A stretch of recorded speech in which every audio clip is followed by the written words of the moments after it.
What's going on, everybody? It's Marco here from Marco's Tech Talk, and today I'm really excited because I'm going to be unboxing the new PlayStation Classic. I've been waiting for this thing to come out for quite a little while now, since it got announced pretty much. I don't really know much about the games on it.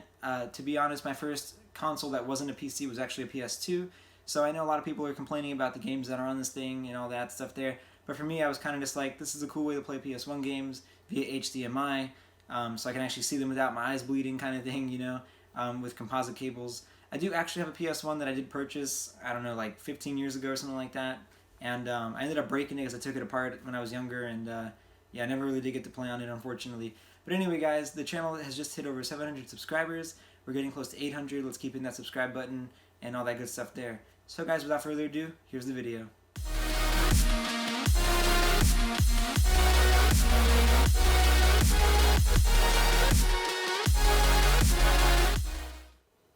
Alright guys, here it is. Here's the PlayStation Classic. Again, I've been really excited to open this thing up. Been waiting for it to come out since pretty much since it was announced. Yeah, so let's go ahead and go over what's on the outside of the box here. Of course, on the front we've got PlayStation Classic. It says it right on here.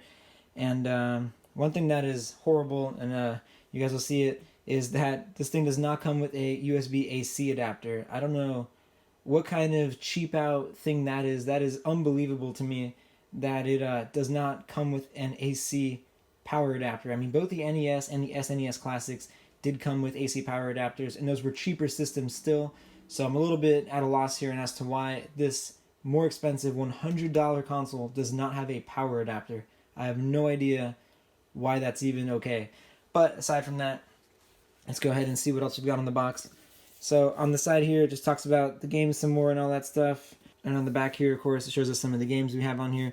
I'm mainly excited for Metal Gear Solid, as it's one of the games that... and GTA, of course, as these are actually some of the games that I play the new versions of, and Rainbow Six as well. I don't really play any Rainbow Six, like, new, honestly, but I'm into the series. I think it's pretty cool. My sister's really into it, so I figure, it's cool to get to see kind of, sort of, I think, where it originated. And Persona, I do play Persona 5. I am pretty excited to play the original games. And yeah, I know Final Fantasy VII is supposed to be pretty legendary too. If I'm not mistaken, I'm pretty sure that's the one. Yeah. And on the side here, we see that it comes with the console and 2 controllers, which is awesome. I'm surprised they didn't cheap out on that too. And it even comes with an HDMI cable that's 2 meters long, according to this, which is actually pretty good. And then a USB cable for the power supply that they, of course, do not give you. And it does remind you here once more that they do not have a power supply included. Down here on the bottom, I believe it was, I looked at this earlier. Oh yeah, no, on the top, right here, it does say that the power supply is not included, and that you need at least a 5-volt, 1-amp power supply. The iPhone one, the standard iPhone one, the one I have does say that it's a 5-volt, 1-amp output, so I'm probably going to use that. And I think one of the iPad ones I have, which again, I'm not sure if it's an OEM Apple one or a knockoff one, but I think that one said 5.1 volts and 2.1 amps, so that's definitely going to have a little bit more current in it, and all that good stuff there. But I mean, I'm probably just going to stick with the 5-volt 1 amp, honestly, because this even says that's fine, so we're going to go with that. But anyway, enough talking. Let's go ahead and open this thing up. This one actually has the nicest box, though, of any of these little classic consoles. I'm going to have to say that. Not that it matters too much, but if you do want to put this on like a collection, if you're into that kind of thing, definitely a nice box to have, in my opinion. And all that good stuff there. Wow, they definitely did not make this easy to open, that's for sure. There we go. Alright. I'm very gentle with this box, as I do plan to keep this one around. Oh, wow, look at the way this folds. Interesting. It's probably going to make it difficult to remove, though, I'm sure. Alright, so this box is just a sleeve, so there's nothing else in here. So what we're going to do now is check out the box that's in the box. It is very, very plain. It's got nothing on it other than like some of the console information, it looks like, and then the PS logo. That is that. So we're going to go ahead and open this one up as well. It's crazy to think that like the PS4s were on sale for like $200 over Black Friday, and this thing's $100. Twice the price you get a brand new console. It's crazy how that stuff works out. Alright, so here we go. We got this cleaned up. Alright, so we'll move this aside, we'll see what's in here. This is just some instruction manual. It's cool. It just explains a little bit about it, which is nice. And then here we go. This little guy. Wow, it is so small. So it's about the same size as all the other classic consoles, it looks like to me anyway. So that's cute. I like it. Set that aside there for a moment.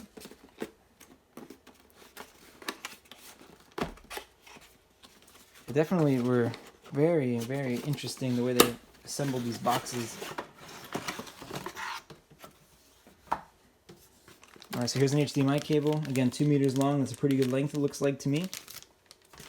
And then we actually get 2 controllers, which is actually very surprising to me. But look at that, and it's the original ones without the analog sticks. I actually have one of these, but obviously it's the the original one. But that is really cool. And then of course another controller here, which is again fantastic that we come with 2 of them. Buttons feel good through the plastic anyway. And then we have the USB cable, the micro USB cable necessary to actually power this little guy up. Actually, I'm wondering if I could probably use the NES and SNES classic ones. Probably can, honestly. I mean, these things are all like Raspberry Pi kind of level internals. I don't really think you really need super duper power, and I'm sure if it powers that, it'll probably power this. But, I'll have to actually look into that to verify. Yeah, so we're getting this out of here now. Oh man, it even has little like rubber felt feet. Man, that is so cool. And it looks just like it. I mean, that's the point, but it looks just like it. The reset button, the power button, even has an eject button, which, if we refer to the manual, will actually tell us what it does. It says it's the open button, which, yeah, but doesn't really seem to open anything unless it does something that I'm not aware of just yet. But yeah, let's go ahead and see right here what we got on the front. So we've got our controller inputs, no memory card slots, obviously. And then we've got our power in, it looks like, and then our HDMI out. So that's awesome. I'm really excited to get this thing running, guys. Alright, guys, that's pretty much going to sum up the video here. I appreciate you guys watching. Please remember to like, comment, and subscribe to the channel. We just passed 700 subscribers, so let's go ahead and keep subscribing. Let's hit 800. Be really cool.